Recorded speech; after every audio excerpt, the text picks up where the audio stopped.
प्रायः हर बात का वर्णन हो चुका है। एतत् ये सब वह तुमको पुण्यम पवित्र पारीक्षितम महाराज परीक्षित के विषय में मया मेरे द्वारा वासुदेव भगवान कृष्ण की कथाएं उपेतम के प्रसंग में आख्यानम कथन यत् जो अपृच्छत तुमने मुझसे पूछा। अनुवाद एवं तात्पर्य इसी भक्ति वेदांत स्वामी श्रील प्रभुपाद जी के द्वारा। श्रील प्रभुपाद की हे मुनियों, जैसा आपने मुझसे पूछा था, अब मैंने पवित्र राजा परीक्षित के इतिहास से संबंधित भगवान कृष्ण की कथाओं की लगभग सब बातें सुनाई है। तात्पर्य श्रीमद् भागवत भगवान के कार्यकलापों का इतिहास है और भगवान के कार्यकलाप भगवत भक्तों को साथ लेकर ही संपन्न होते हैं। अतएव भक्तों का इतिहास भगवान कृष्ण के कार्यकलापों के इतिहास से भिन्न नहीं है। भगवत भक्त भगवान तथा उनके शुद्ध भक्तों के कार्यकलापों को एक सा ही समझता है, क्योंकि ये सभी दिव्य होते हैं। ओम अज्ञानतिमिरन्धस्य ज्ञानाञ्जनशलाकया चक्षुरुन्मीलितं येन तस्मै श्रीगुरुवे नमः। श्रीचैतन्यमनोभीष्टं स्थापितं येन भूतले स्वयं रूप कदा मह्यं ददाति स्वपदान्तिकं। वन्दे अहं श्रीगुरो श्रीपदकमलं श्रीगुरु वैष्णवांचं श्रीरूपं साग्रजातं सहगण रघुनाथान्वितं तं सजीवं साद्वैतं सावधूतं परिजनं सहितं कृष्ण चैतन्य देवं श्रीराधा कृष्ण पादान सहगण ललिता श्रीविशाखावितांच। नमो विष्णुपादाय कृष्ण प्रेष्ठाय भूतले श्रीमते भक्ति वेदांत स्वामिनीति नामिने। नमस्ते सारस्वती देवे गौरवाणी प्रचारिणे निर्विशेष शून्यवादी पाश्चात्य देश तारिणे। जय श्री कृष्ण चैतन्य प्रभु नित्यानंद श्री अद्वैत गदाधर शिवासादि श्री गौर भक्तवृंद। कृष्णा हरे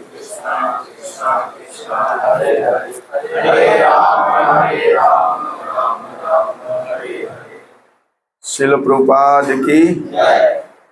आप सभी का भागवत प्रेमी, मतलब आपको भागवत प्रेमी कहना चाहिए। अलग अलग प्रेमी होते हैं ना, लेकिन अरविंदाक्ष प्रभु जी की कृपा से गर्व की बात तो नहीं कह सकते, लेकिन इतना तो है कि भागवत प्रेमी धीरे धीरे बन रहे हैं, कोशिश कर रहे हैं। तो सुंदर आप सभी का इस भागवत कक्षा में हार्दिक स्वागत करते हैं। क्रमानुसार हम स्कंद 1 अध्याय 18वां और आज जो श्लोक है वो 9वां है। इसमें कह रहे हैं, कौन कह रहे हैं? सुत गोस्वामी। किसको कह रहे हैं? इसलिए तो भागवत प्रेमी है आप।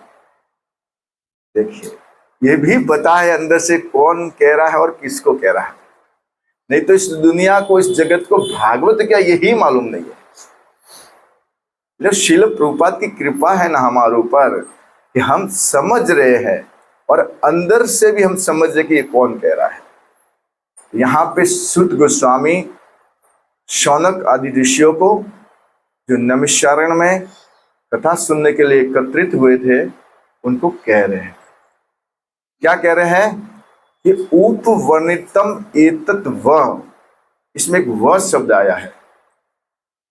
वह यानी तुमको, जितने भी ऋषिगण बैठे थे उनके लिए तुमको उपवर्णितम एतत्, ये सब उपवर्णितम जो मैंने पहले आपको बता दिया है, ऊपर जो बता दिया, जो मैंने कहा है, सब कुछ कह दिया है।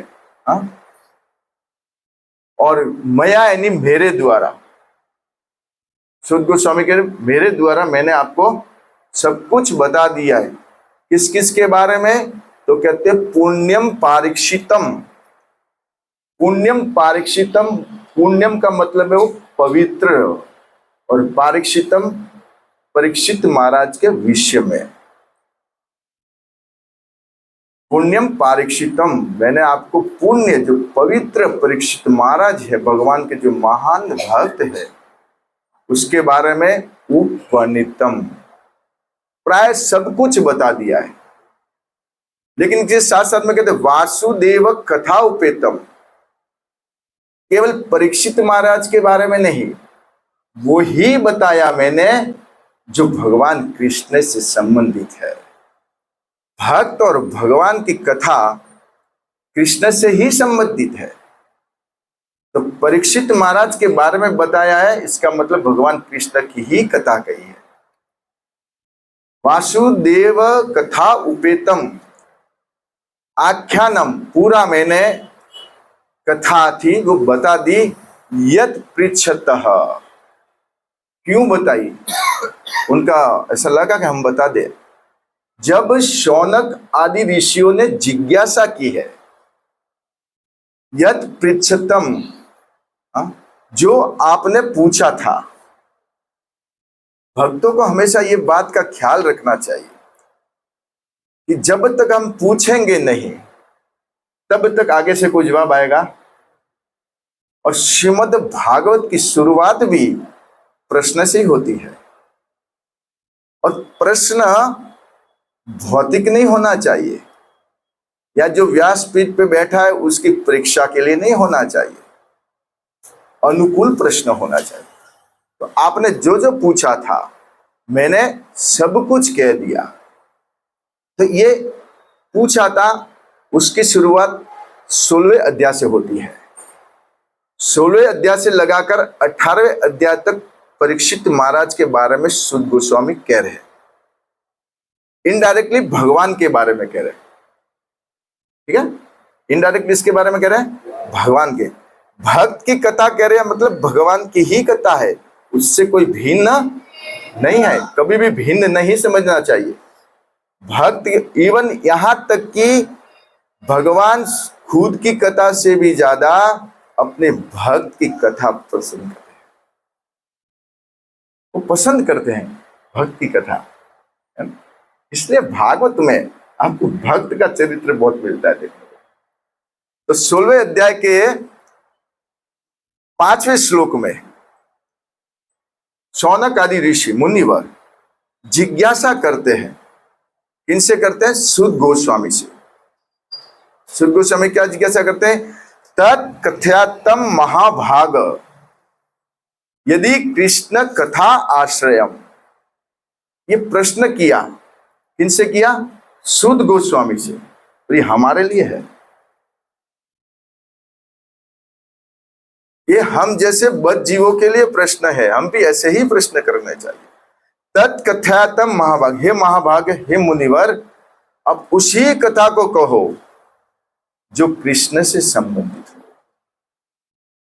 उसी कथा को कहो जो कथा कृष्ण से संबंधित नहीं है, चाहे वो भक्त की कथा भी क्यों न हो, लेकिन यदि भगवान से संबंधित नहीं है तो उसको मत कहिए।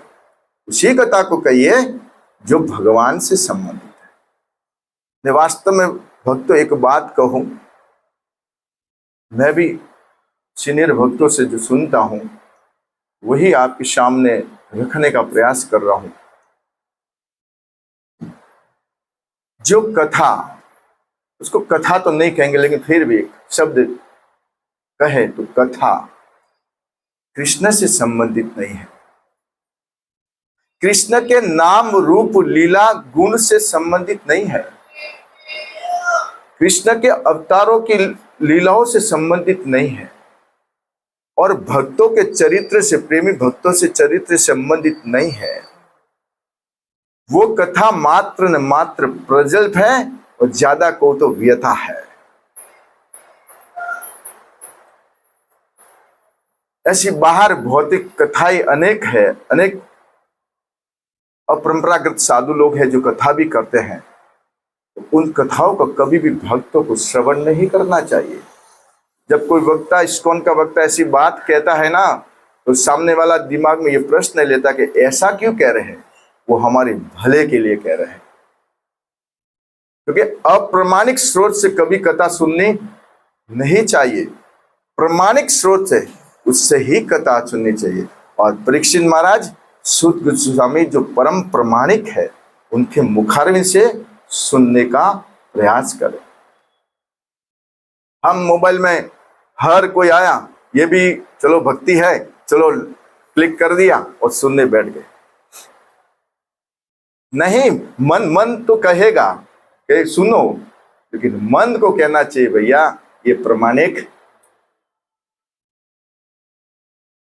इसलिए श्रील प्रभुपाद इतने स्ट्रिक्ट रहे और कहते भी है अप्रमाणिक कथाओं का श्रवण नहीं करना चाहिए। यहां प्रमाणिक चल रहा है सब कुछ। तो जो शौनक आदि ऋषियों ने जिज्ञासा की वही कथा कहिए जो कृष्ण से संबंधित। तब सुत गोस्वामी आरंभ करते हैं परीक्षित महाराज, और परीक्षित महाराज के ऊपर भगवान की क्या कृपा है, परीक्षित महाराज के क्या गुण है, उसका वर्णन करते हैं। परीक्षित महाराज ने कैसे राज्य संभाला, कैसे शासन किया, कैसे नेतृत्व किया, उसका वर्णन करते हैं। परीक्षित महाराज अपने राज्य को छोड़कर बाहर जाते हैं विजिट करने के लिए कि मेरी प्रजा सब सुखी है ना, कोई तकलीफ तो नहीं ना। ऐसे वर्णन करने के बाद जब परीक्षित महाराज सरस्वती नदी के तट पर पहुंचते हैं, हम ये प्रसंग सुनते आ रहे हैं, लेकिन मैं इसको कनेक्ट करने के लिए बोल रहा हूं। जब सरस्वती नदी के पहुंचे तो उन्होंने देखा एक बैल और एक गाय। बैल के 3 पैर कटे हुए हैं, एक पैर पे वो भी लड़खड़ा रहा है। श्रील प्रभुपाद जी नहीं होते तो हम भी लड़खड़ाते होते ऐसे। हम थोड़े से स्थिर है तो हम भी लड़खड़ाते होते, थोड़े मजबूत है। समस्या हमारे जीवन में भी आती है, लेकिन कथा सुनते हैं ना, तब उस समस्याओं से लड़ने की शक्ति मिलती है ना। समस्या तो आएगी, लेकिन उस समय हमारे पास एक ऑप्शन होता है। वो ऑप्शन है श्रीमद् भागवतम, जो हमने सुना है ना, तो उस भयंकर से भयंकर समस्या का भी निराकरण हो जाता है, नहीं तो नहीं होता। तो ऐसे परीक्षित महाराज के गुणों का वर्णन किया। वो बाहर गए हैं और देखे कि सरस्वती नदी पे एक बैल और ये गाय रुदन कर रही है। हाँ, दोनों का प्रसंग हमने सुना है ना हमने। उसके बाद परीक्षित महाराज के शरणागत हो गया कौन? कली। जहाँ शूद्र वेश में, शूद्र था लेकिन राजा के वेश में था कली। लेकिन कुछ वहां पे वार्तालाप हुआ है।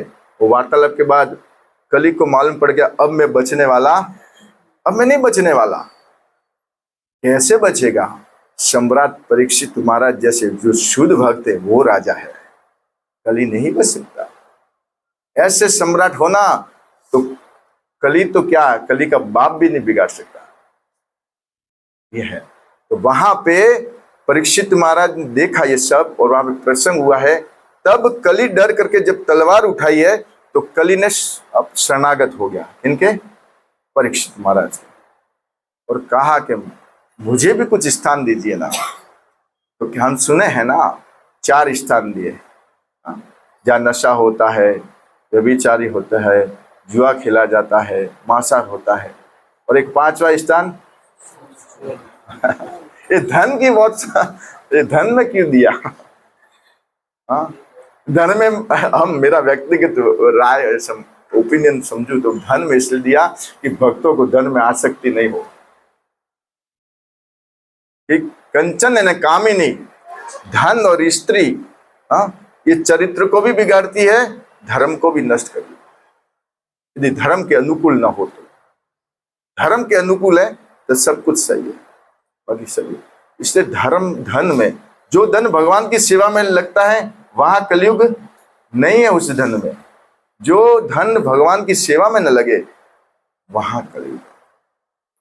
तो इस तरह से शरणागत हुआ कलयुग, और परीक्षित महाराज ने उनको शरण दी, उसको कुछ किया नहीं, ईर्ष्या नहीं की परीक्षित महाराज। ईर्ष्या ने की, क्यों नहीं मारा हम सुने हैं ना। इस कलयुग में भी एक भगवान का नाम लेने वाला तर जाता है। तो कलयुग में अनेक दुर्गुण है, लेकिन एक महान गुण है, कीर्तना देव कृष्णस्य मुक्त संग परम भजे। इसलिए कलयुग को परीक्षित महाराज ने कहा भाई ये तो बढ़िया है ना। हर युग में कितना समय लगता है भगवान को प्राप्त करने में, लेकिन कलयुग में मात्र हरे कृष्णा कृष्णा कृष्णा हरे हरे, हरे राम राम राम हरे। उसके बाद जो ये 18वां अध्याय है, उसके बाद परीक्षित महाराज ने अच्छा शासन चलाया है, धर्म की स्थापना की है, चारों पैरों को पुनः स्थापित किया है, हरिनाम का प्रवाह दिया है राज्य में, इसलिए सब प्रजा सुखी हो गई। उनके जाने के बाद भी कुछ समय तक प्रभाव चला है। प्रभु जी कहे ना हरिदास कि परीक्षित महाराज जब आप प्रकट हो गए उसके बाद भी वो राजा ऐसे थे कि उनके प्रभाव से कुछ समय तक भी ऐसा ही शासन चला, प्रजा सुखी। लेकिन अब 18वें अध्याय का जो शीर्षक है, जो टॉपिक का नाम है, वो है ब्राह्मण बालक द्वारा महाराज परीक्षित को श्राप। अब परीक्षित महाराज को भगवान की इच्छा थी इसमें, लेकिन परीक्षित महाराज को कौन सा सर्प डस सके, लेकिन भगवान की इच्छा थी, श्रीमद् भागवत को प्रकट करवाना था और परीक्षित महाराज के माध्यम से समझाना था कि भक्तों को कभी मृत्यु से डरना। हमें डर लगता है, लेकिन सत्य कहे तो डर तो हमें भी लगता है, लेकिन एक बात उस समय पता चलेगा कि हमने सुना था तो डर नहीं लग रहा। अभी तो मृत्यु से तो अच्छों को डर लगता है, लेकिन भक्तों को डरना नहीं चाहिए। ये परीक्षित महाराज के जीवन से हमें सीखने को मिलता है। तो यहाँ पहुंचे जब 18वें अध्याय में शुद्ध गोस्वामी, तो उन्होंने भगवान और परीक्षित महाराज, भगवान की कैसे भगवान ने परीक्षित महाराज की रक्षा की है, कैसे कृपा की है, और परीक्षित महाराज का और क्या गुण है उसका कुछ वर्णन करते हैं। तो इसके पहले श्लोक में बताया है कि भगवान ने बाहर नहीं, देखिए हमारी भी रक्षा तो अंदर करते हैं, भगवान करते हैं ना। माँ के गर्भ में 9 महीने तक बच्चा रहता है, किस स्थिति में रहता है, माँ क्या बाहर का कोई काका पानी देता है उसको, या उसके भाई पानी देता है, या पिताजी पानी देते हैं, पिताजी खाना देते हैं गर्भ में, कौन देते हैं? भगवान देते हैं। एक थैली लीजिए और उसमें मल मूत्र भर दीजिए और कई व्यक्ति को उसमें बंद होकर रहे जीवित, कई वैज्ञानिकों को ऐसा कुछ करे, रह पाएगा? लेकिन भगवान की कृपा से अंदर भी माँ के गर्भ जो गटर के समान है, मल मूत्र कप पित्त वायु का थैला है, उसमें भी जीवित रहता है और अंदर रक्षा करते हैं, अनेक कीड़े मकोड़ों से रक्षा करते हैं भगवान। लेकिन परीक्षित महाराज के दिखे अंदर कहते हैं कि लगभग मर चुके थे, लेकिन फिर भी भगवान ने उनको अंदर जाके जीवित कर दिया। ये है भगवान की कृपा। देखिए भक्तों, हम कथा सुनते हैं ना, तो उसको बहुत मार्मिक तरीके से ग्रहण करना चाहिए। केवल कथा है कथा नहीं, इस तरह से लेना चाहिए कि हमारे आंखों में लगभग भगवान के सामने जब हम खड़े हो ना, तो आंसू आने चाहिए। क्या प्रभु आपकी कृपा है, ऐसी रक्षा तो इस संसार में भी कोई नहीं कर पाता। संसार का व्यक्ति तो क्या करेगा, भगवान करते हैं, कितने कृपालु है, लेकिन उसके लिए दृढ़ विश्वास होना चाहिए। विश्वास नहीं तो हम कुछ नहीं कर सकते। तो ये बताया पहले श्लोक में। उसके बाद कहते हैं कि परीक्षित तुम्हारे ऐसा क्यों भगवान उनकी रक्षा करते हैं, भक्त की भगवान रक्षा क्यों करते हैं, प्रश्न खड़ा होता है ना, क्यों? क्योंकि भक्त होते हैं ना, जो प्रेमी भक्त होते हैं ना, वो हमेशा भगवान के शरणागत रहते हैं, हमेशा भगवान का नाम लेते हैं, सततम कीर्तयन्तु माम, नित्य भगवान का भजन करते हैं। उनके लिए भगवान खड़े हैं। जब भक्त बुलाए ना तब आ जाते हैं। गजेंद्र ने बुलाया तो आए ना भगवान, द्रौपदी ने बुलाया तो आए ना भगवान। लेकिन बनना हमें ऐसा पड़ेगा, हाँ, बनना हमें ऐसा पड़ेगा कि हम भगवान हमारे पास आए। यहाँ पे भगवान के महान भक्त शरणागत रहते थे, भगवान ने रक्षा की है। और उन्हें जो श्राप लगा था, शमीक ऋषि के पुत्र श्रृंगी ऋषि, उन्होंने श्राप दिया था कि 7 दिन में तक्षक नाम का सर्प आएगा और आपको डसेगा, आपकी मृत्यु हो जाएगी। अब बताइए, परीक्षित महाराज उस सर्प से भी डरे नहीं? प्रश्न खड़ा नहीं होता? वो ऐसा वैसा सर्प नहीं था, तक्षक सर्प था। यहां अभी सर्प आ जाए ना तो अभी खड़े होकर सब भागेंगे हम लोग, कि नहीं भागेंगे? भागेंगे ना। लेकिन वहां पे तक्षक नाम का सर्प है। पता चला परीक्षित महाराज को मुझे डसेगा, बिल्कुल विचलित नहीं हुआ। अव्यभिचारी ने भक्ति योग्य न सेवते, बिल्कुल विचलित नहीं हुए परीक्षित महाराज, बिल्कुल नहीं, हिले भी नहीं। अरे मेरा क्या होगा, मेरा राज्य क्या क्या होगा, मेरे पुत्र का क्या होगा, कुछ नहीं। मुझे सर्प कैसे डांटेगा, काटेगा, कैसे मैं मरूंगा, कुछ भी नहीं। क्यों? जो भगवान के शरणागत होते हैं ना, उनको कभी भय नहीं लगता। भगवत गीता में भी कहा है ना, स्वल्पम अपि अस्य धर्मस्य त्रयते मयतो भयात्। भगवान भगवत गीता में स्पष्ट कनेक्ट करते भागवत को। थोड़ी सी भी इसने भक्ति की है मेरी, थोड़ी सी भी, अब समझ लीजिए, जिस जिसको डर है ना, आप लोगों को तो नहीं है, इस संसार में जिन जिन को डर है ना, उनको डर भगाना है तो भक्ति करना है, चाहे वो मृत्यु का डर क्यों नहीं हो। डर इसी से ही भागेगा, इसी से ही नष्ट होगा, दूसरा कोई साधन नहीं है। थोड़ी सी भी भक्ति करते हैं तो बड़े से बड़े भय को भी तार देते हैं भगवान, मुक्त कर देते हैं। यहाँ पे इसलिए नहीं डरे, सर्प से भी नहीं डरे। और इसके पहले हम देखते हैं कि परीक्षित महाराज कली से भी नहीं डरे हैं, कली से भी नहीं डरे। अलियत भी राजा है, लेकिन कली से भी वो बिल्कुल डरे नहीं, पूरा नियंत्रण किया है कली पे।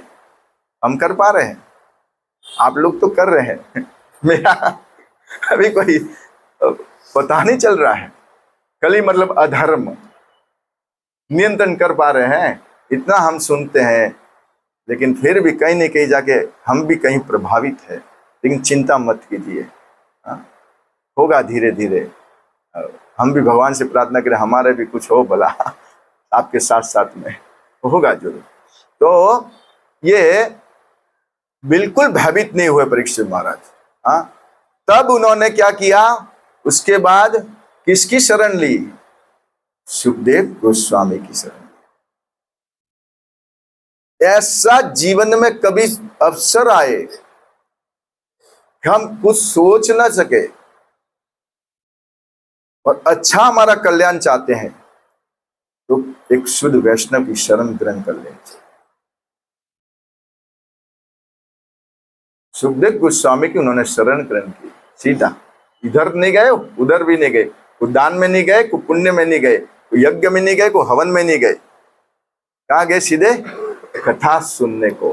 तो अब आप हम सबको समझ में आ रहा है ना, हम प्रतिदिन यहाँ कथा सुनते हैं, इसका क्या हम महत्व है।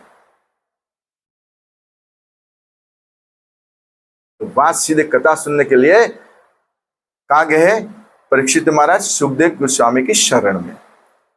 और फिर उसके बाद परीक्षित महाराज पहले से ही भगवान का गुणगान करते थे, भगवान की स्तुति करते थे, कीर्तन करते थे, हरिनाम करते थे, पहले से उनमें तो गुण थे। तो ऐसे गुणशाली व्यक्ति यहाँ विद्यमान हो राजा, तो कली कुछ भी बिगाड़ सकता नहीं, ऐसा आगे श्लोक में लिखा है। और उसके बाद यहाँ पे कुछ बताया है कि परीक्षित महाराज ने इसके पहले 8वें श्लोक में उसका थोड़ा बताऊं। सर्वदर्शन प्रभु कल प्रवचन दिए थे, तो इसमें एक वस्तु बताई है। क्या बताई है? कि बुद्धिमान कौन है, इस जगत में बुद्धिमान व्यक्ति कौन है?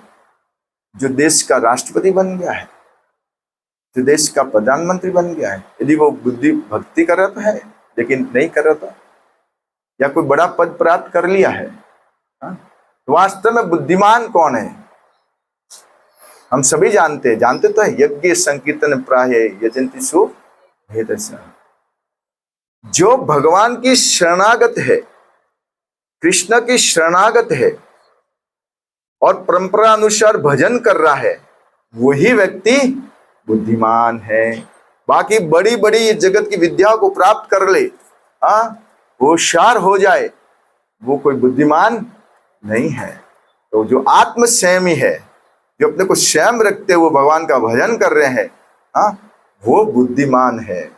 अब श्रील प्रभुपाद जी ने हमको किस श्रेणी में डाला? गर्व की बात नहीं कह रहा, समझिए, हम गर्व की बात नहीं करेंगे हम बुद्धिमान है, ऐसा नहीं कह रहा हूं। लेकिन श्रील प्रभुपाद जी की कृपा बस हमको भी कहीं ना कहीं बुद्धि मिली है, इसलिए हम ये सब कर रहे हैं, तो ये बताया था। और आज के श्लोक में अब शुद्ध गोस्वामी ये सब वर्णन करने के बाद परीक्षित महाराज को कह रहे हैं, शौनक आदि शिष्यों को शुद्ध गोस्वामी कह रहे हैं, तुमने यत् पृच्छत, जो कुछ पूछा था वो सब कुछ मैंने बता दिया। देखिए, श्रोताओं की जिज्ञासा होती है ना, तो वक्ता को भी उस जिज्ञासा को शांत करना चाहिए, लेकिन वो जिज्ञासा शास्त्र अनुसार होनी चाहिए। श्रोताओं की जिज्ञासा भी अनुकूल होनी चाहिए, शास्त्र अनुकूल, प्रतिकूल नहीं। और वक्ता को भी उस जिज्ञासा को शास्त्र उचित उसका सॉल्यूशन करना चाहिए। यहाँ पे कहते हैं कि पुण्य पारीक्षितम, पुण्यम पारीक्षितम। पारीक्षितम, राजा परीक्षित के आगे पुण्य शब्द लगाया, पुण्यम। पुण्य मतलब परम पवित्र, परम पवित्र। और इसके साथ साथ में नीचे लिखा है वासुदेव कथाउपेतम। परीक्षित महाराज का और भगवान का कैसा संबंध है? घनिष्ठ संबंध है, भक्त और भगवान का घनिष्ठ। देखिए, श्रीमद् भागवत है ना, भगवान भक्ति और भक्त के इर्द गिर्द घूमती है। भगवान भक्ति और भक्त के, भगवान भी भक्त के बिना अधूरे हैं, भगवान भी भक्त के बिना अधूरे हैं। यहां पे कहते हैं, तात्पर्य से हम चलेंगे कि श्रीमद् भागवत भगवान के कार्यकलापों का इतिहास है। इतिहास किसको कहते हैं? इतिहास वो चीज है जो पूर्व काल में सच्ची घटनाएं, सत्य घटनाएं, मनोकल्पित नहीं, सत्य घटनाएं हुई है, उसको इतिहास बोलते हैं। पूर्व में जो घटित हुआ है ये सब सत्य है, ये कोई भागवत मनोकल्पित नहीं है, ये सब सत्य है। पूर्व में जो घटना हुई है वो इतिहास कहा जाता है, लेकिन सत्य। आगे लिखते हैं, और भगवान के कार्यकलाप भगवत भक्तों को साथ लेकर ही संपन्न होते हैं। भगवान के जो भी कार्य है ना, बिना भक्त के संभव नहीं है। भगवान की लीला में भक्त न होना तो भगवान को भी मजा नहीं आता है। हर रस का आस्वादन करना है तो भक्त चाहिए। वीर रस का आस्वादन करना है, माधुर्य रस का आस्वादन करना, वात्सल्य का, जिस्म, सख्य, दास, जो भी रस का जो आस्वादन करना है तो सामने कौन चाहिए? भक्त चाहिए। इसलिए भक्त और भगवान अभिन्न है और उनकी कथा भी अभिन्न है, भिन्न नहीं है। इसलिए जब भक्त की कथा चले ना तो ऐसे उदास होकर बैठना नहीं चाहिए, एकदम रिफ्रेश ऐसे। भक्त की कथा चलती है और भगवान की कथा तो इस जगत में बहुत लोग सुनते हैं, लेकिन जब भक्त की कथा आती है तो हाँ ऐसे थोड़ा सा ढीला ढाला हो जाते हैं। हमें उत्साहित होना चाहिए क्योंकि हम भक्त की कथा सुन रहे हैं, मतलब भगवान की कथा ही सुन रहे हैं। और अतः भक्तों का इतिहास भी भगवान कृष्ण के कार्यकलापों के इतिहास से भिन्न नहीं है, अभिन्न नहीं है। ये कथा सुनने का कितना फायदा है।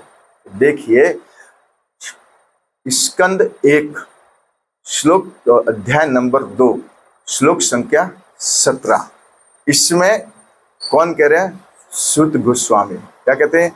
शृण्वन्तम स्वकथा कृष्ण। हम सुनते हैं लेकिन इसको समझिए।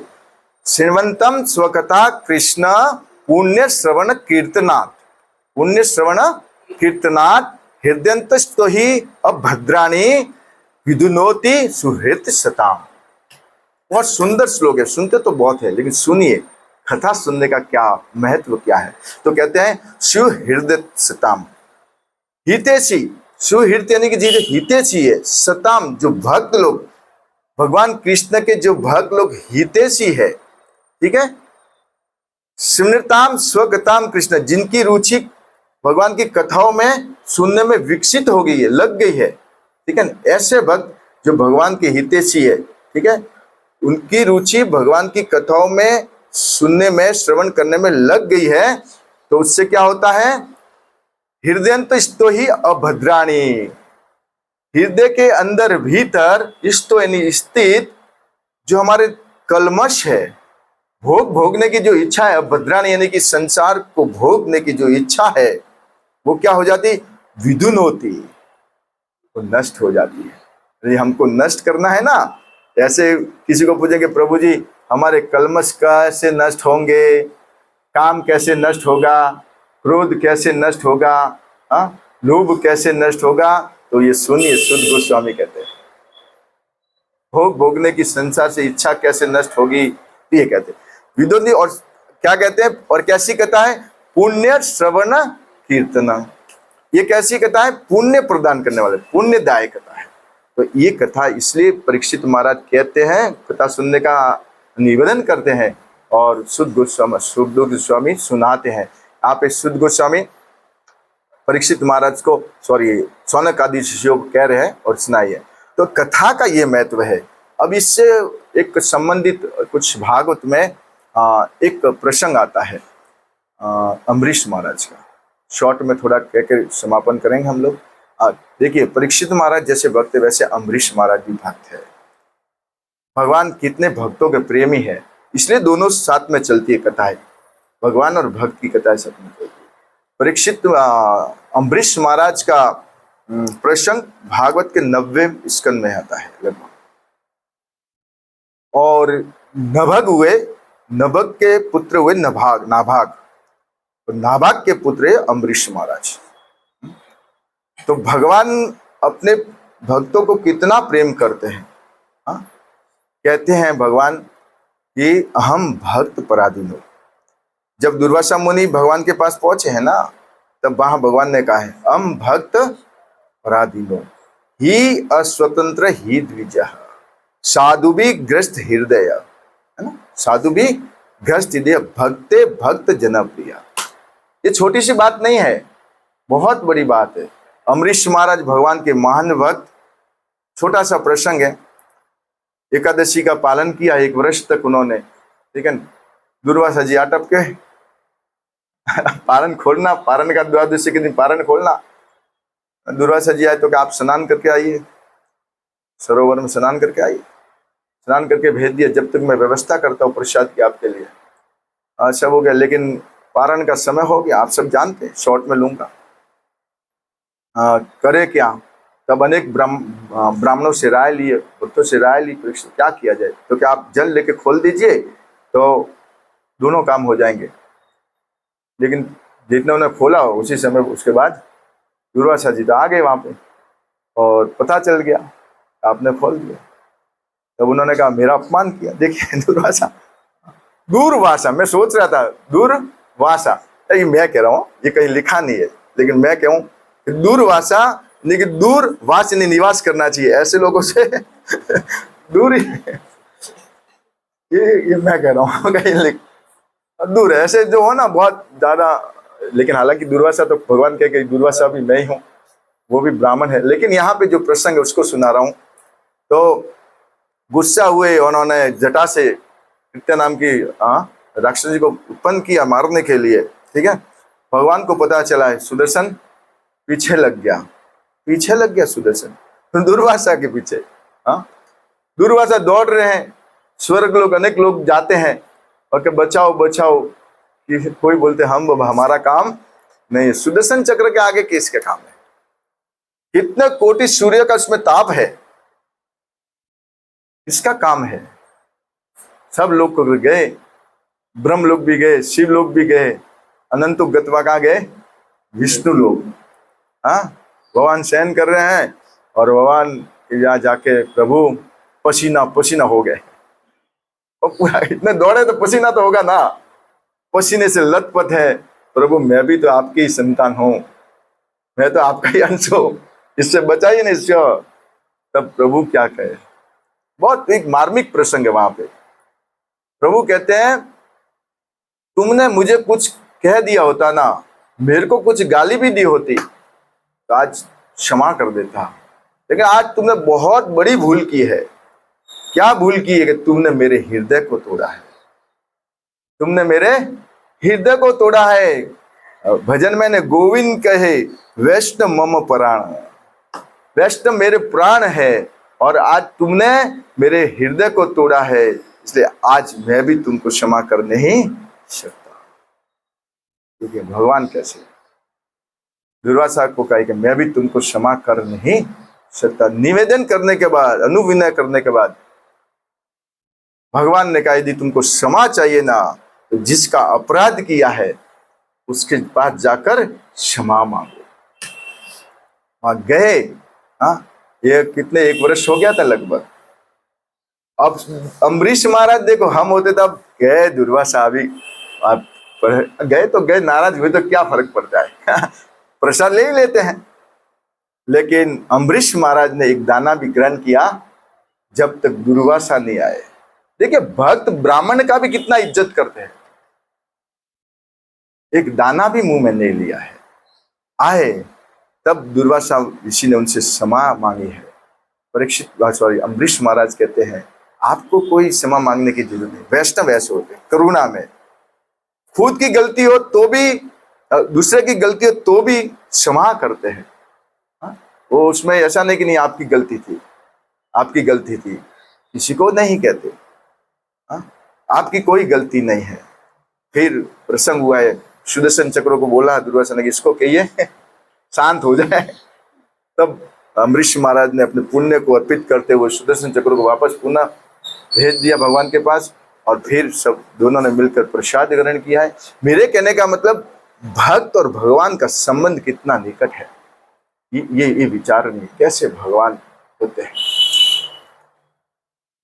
आगे तात्पर्य में लिखते हैं भगवत भक्त भगवान तथा उनके शुद्ध भक्तों के कार्यकलापों को एक सा ही समझता है, क्योंकि ये सभी दिव्य होते हैं, सभी दिव्य होते हैं। ये कार्यकलाप चाहे भक्त का हो कि चाहे, इसलिए जो भगवत गीता में श्लोक है ना, जन्म कर्म च में दिव्यम एवं योवेति तत्वतः, ये दोनों पे लागू होगा। भगवान के भक्त का भी जन्म और कर्म दिव्य है, क्योंकि इस लाइन से तो साबित होता है ना, श्रील प्रभुपाद इस तात्पर्य में लिख रहे हैं कि दोनों दिव्य है। यदि दोनों दिव्य है तो जन्म कर्म च में दिव्यम एवं व्योति तत्व, ये दोनों दिव्य है। इसलिए जहां पे भक्त की कथा सुनने का अवसर प्रमाणिक रूप से मिल जाए ना, तो कोई समय गंवाना नहीं चाहिए, एक क्षण भी नहीं गंवाना चाहिए, बिल्कुल नहीं। क्यों नहीं गंवाना चाहिए? क्योंकि भक्तों को संग की महिमा बहुत है, बहुत महिमा बताई है। एक स्कंद पुराण में बताई है महिमा कि कहते हैं स्कंद पुराण में, साधुनाम दर्शनम पुण्यम तीर्थ भूता ही साधवः तीर्थी फलति कालेन सद्य साधु समागमम। कि साधुनाम दर्शनम पुण्यम, साधु तीर्थी भूता ही, जो साधु तीर्थ के समान है, उनका मात्र दर्शन करने से ही पवित्र हो जाते हैं। दर्शने पवित्र करे यही तुम्हारा घूमना। लेकिन हम तो साधु को भी भक्त को भी ऊपर आंख उठा करके एक भक्त गलती कर देना तो 100 काम अच्छे किए हैं, लेकिन एक काम अगर गलत कर देना तो एक काम को हम इंगित करेंगे, 100 काम को भूल जाएंगे। एक गलती होती है, लेकिन उसने 100 काम अच्छे किए ना। हाँ? तो साधु के मात्र दर्शन करने से ही व्यक्ति पवित्र हो जाता है। तीर्थी फलती काले न, तीर्थों में जाते तो कुछ समय लगता है पवित्र होने में, लेकिन सद्य साधु समागम, साधु का दर्शन करने से ही, प्रणाम करने से उसी समय हमारा हम पवित्र हो जाते हैं। ये भक्तों की महिमा, ये इसलिए तो भागवत में भक्त चरित्र है, भगवान के साथ साथ भक्तों की कथा है। और आप इसके आगे आप देखेंगे तो 1.18.13 में कहा है, तुल्याम लवेनापि न स्वर्गम न पुनर्भवम। देखिए, तुल्याम लवेनापि न स्वर्गम न पुनर्भवम, इसके आगे ही है। देखिए, इसमें आप आगे जाएंगे, मैं आपको बता रहा हूं। हाँ, ये 13वें श्लोक में, ठीक है। तो तुल्या मतलब तुलना, लवेनापि एक लव क्षण भर भी, एक लव, गोपाल बिंद प्रभु ने लव की लव क्षण व्याख्या की थी। क्या प्रभु जी उसका क्या कहा था? लव का क्या होता है? मात्र मैंने एक सुना है कि भाई ये पलक झपकती है ना, पलक झपकती है, उसमें कितना समय, उसको 8 डिवाइड करो, ऐसा सुना है। लेकिन वो सही है गलत वो मालूम नहीं, लेकिन ऐसा सुना है। प्रभु जी भी बताए थे, कुछ याद नहीं मुझे। लव क्षण कितना होता है, एक पलक झपकने से उसमें 8 कर डिवाइड करो, ऐसा एकदम अल्प समय, ठीक है। इतना भी यदि कोई भक्तों का संग कर दे तो उसका मुकाबला स्वर्ग और मुक्ति भी नहीं करती। जो स्वर्ग से सुख मिलता है और जो मुक्ति से सुख मिलता है, वो सुख भी भक्तों का एक क्षण भी संग के बराबर।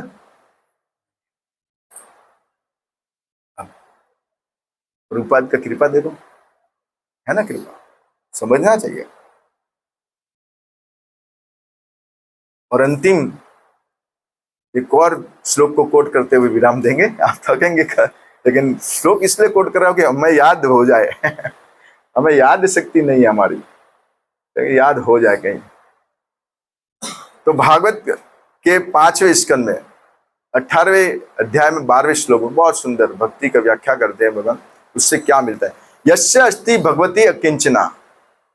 आप सुनते हैं रेगुलर हंदुत प्रभु ये तो श्लोक को श्लोक ही बोल देते हैं, हमको तो देख के बोलना पड़ रहा है। यस्य अस्ति भगवती किंचना सर्वे गुण तत्र समासते सुरा।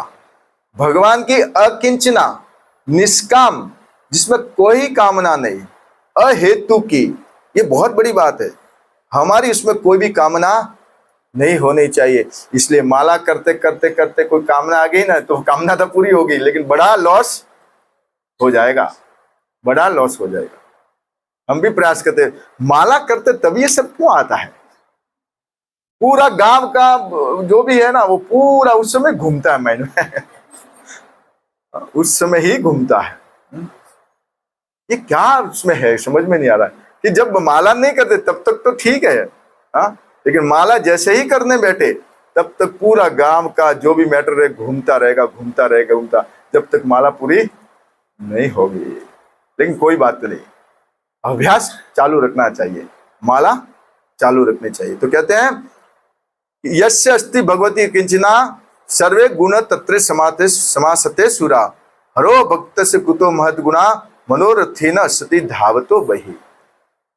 ये जो समासते सुरा यानी कि जो देविक गुण है, जो भी देविक गुण है, वो मात्र भगवान की निष्काम भक्ति करने से ही प्राप्त हो जाता है।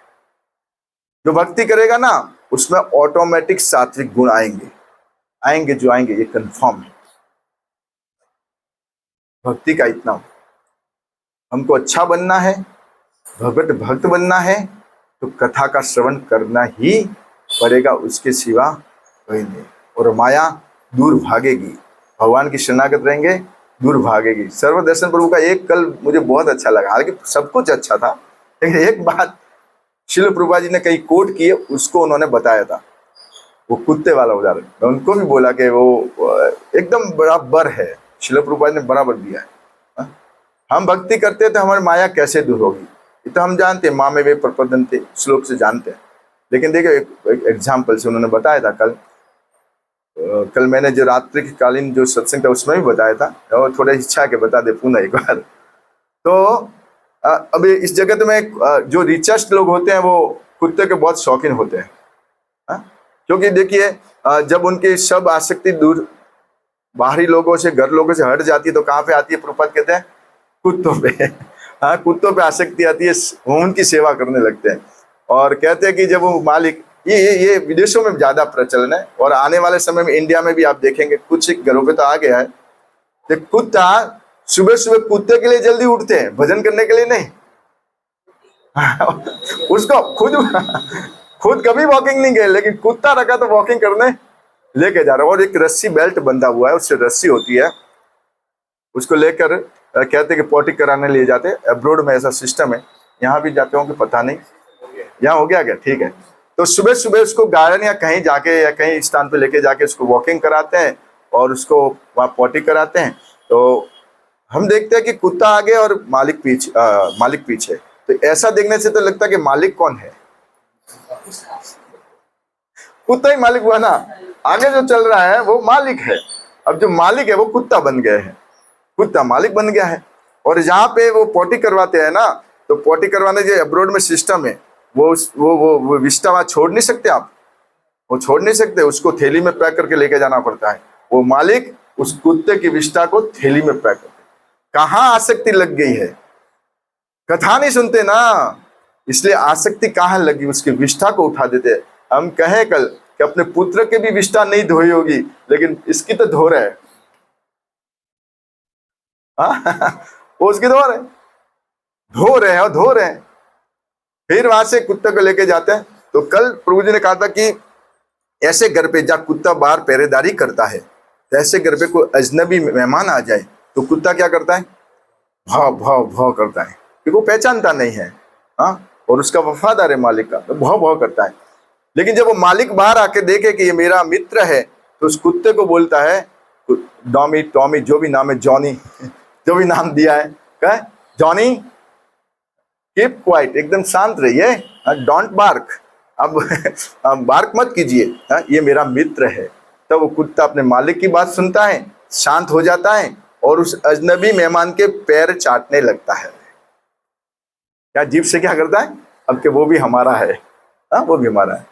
ऐसे ही कहते हैं कि जब हम भगवान की शरणागत होते हैं, तो उस कुत्ते के माफिक भगवान उस माया को कहते हैं, ये अब मेरा है, अब तेरा नहीं है। तो माया भगवान के भक्तों के भी पैर चाटने लगती है।